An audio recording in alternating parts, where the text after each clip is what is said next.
ఈ రోజే డౌన్లోడ్ చేయండి. మీ ఫేవరెట్ షోస్ చూడండి. ఇంకో విషయం మేడం, నాలాంటి సిన్సియర్ అండ్ ఆనెస్ట్ వర్కర్స్ రాత్రింబగళ్ళు కష్టపడి పని చేస్తేనే మీలాంటి వారు కోటీశ్వరులుగా మారతారు. నాలాంటి వారు లేరనుకోండి, మీ పునాదులు కదిలిపోతాయి, మీ సామ్రాజ్యాలు కూలిపోతాయి, మీ పతనం మొదలవుతుంది. ఒక కార్మికుడిని గాని ఒక ఉద్యోగస్తుడిని గాని తీసేసే ముందు 100 సార్లు ఆలోచించండి. లేదంటే నాలాంటి వాళ్ళు ఉద్యమాలకి దిగాల్సి వస్తుంది. ఆ ఉప్పెనలో మీరు కొట్టుకుపోతారు.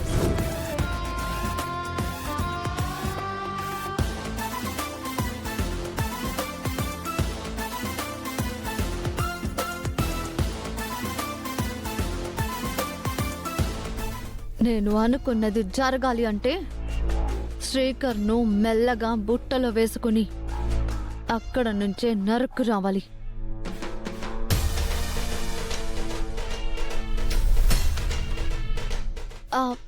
పర్లేదు, కూర్చో.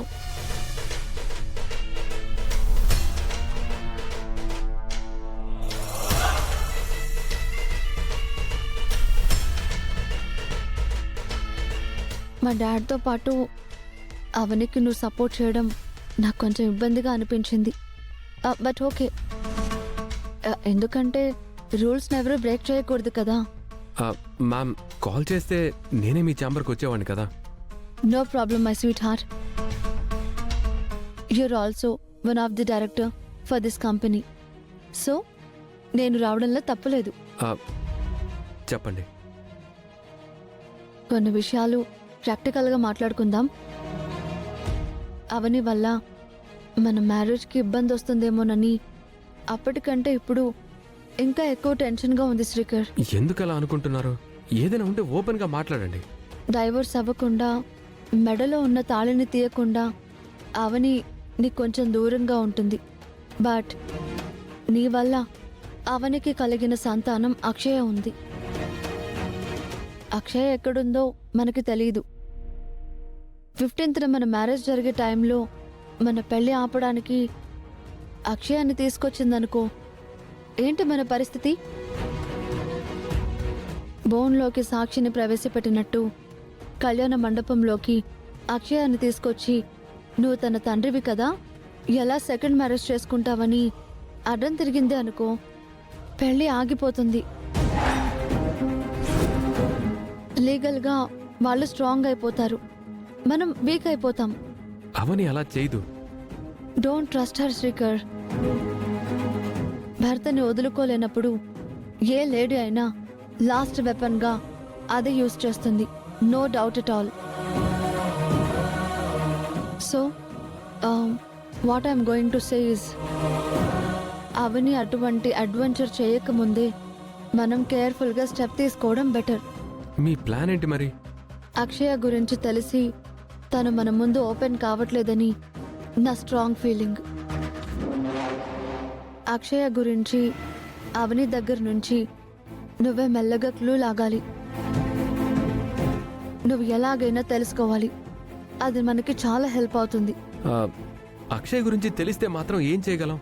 That is secondary. ముందు నువ్వు తెలుసుకో. ఇంతకు ముందు నేను అక్షయ్ విషయం చాలాసార్లు పట్టించుకోలేదు. అందుకు చాలా కారణాలున్నాయి. ఇప్పుడు అవని దగ్గరికి వెళ్ళి నేను అడగలేను.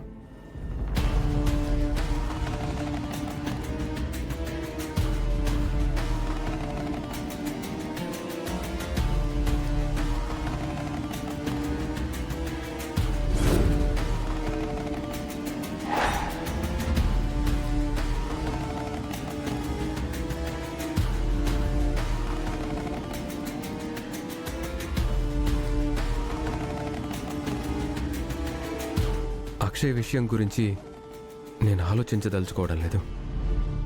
ఏమీ అనుకోకండి.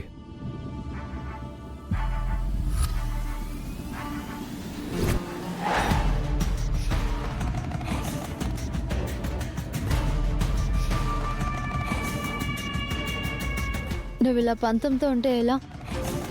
మన ఫ్యూచర్ కోసం మనం కొన్ని చేసుకోవాలి కదా. అక్షయ గురించి అవని దగ్గర ప్రేమగా అడుగు. అవనికి అనుమానం రాకుండా అడుగు. అవని నీ మాటల్ని నమ్మేసి నిజం బయట పెట్టేలా అడుగు. 1కి 4 మాటలు చెప్పు. నీ మాటల వల్ల అవనికి ఓదార్పు కలిగి అక్షయ అందరి ముందుకు వస్తే ఎవరి వల్ల ఎటువంటి ప్రమాదం కలగదు అని తనకు ధైర్యం కలిగితే నిజం చెప్తుంది. నేను చెప్పినట్టు అడుగుతావు కదా? అడుగుతాను. ఈరోజు రాత్రికి అవని దగ్గరికి వెళ్ళి నువ్వు చెప్పినట్టుగానే అడుగుతాను. అవని దగ్గర నుంచి అక్షయ్కి సంబంధించిన వివరాలను తెలుసుకుంటాను. Very good Srikar. ఇక నువ్వు నీ వర్క్ చేసుకో.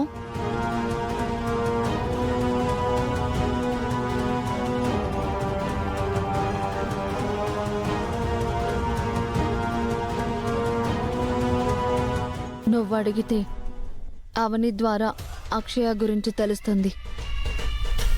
అవని వల్ల కాకపోయినా ఆ ఇంట్లో ఇంకెవరికైనా తెలిసినా వాళ్ళ ద్వారా నిజం బయటపడుతుంది. తెలిసిన తర్వాత ఆ అక్షయని అంత తేలిగ్గా వదిలిపెట్టను.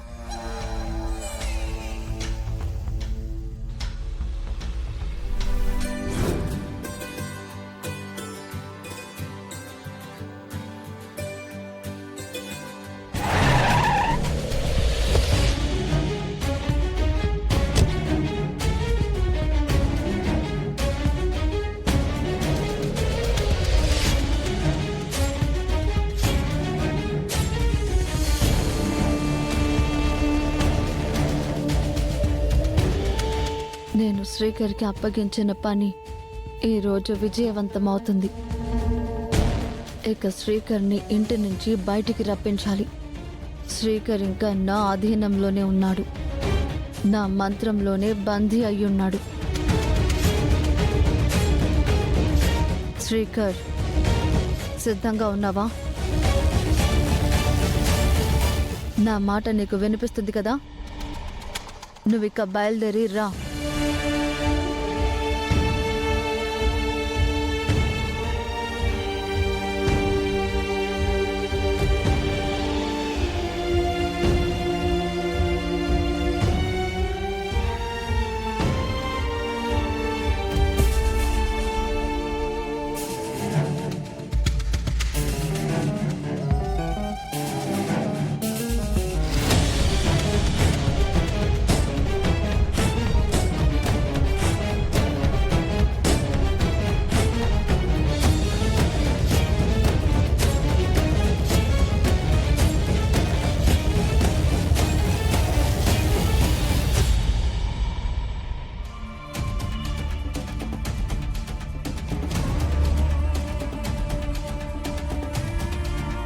మరి అంత సీరియస్గా ఉంటే అవనికి అనుమానం వస్తుంది. కాస్త నవ్వు. అవని,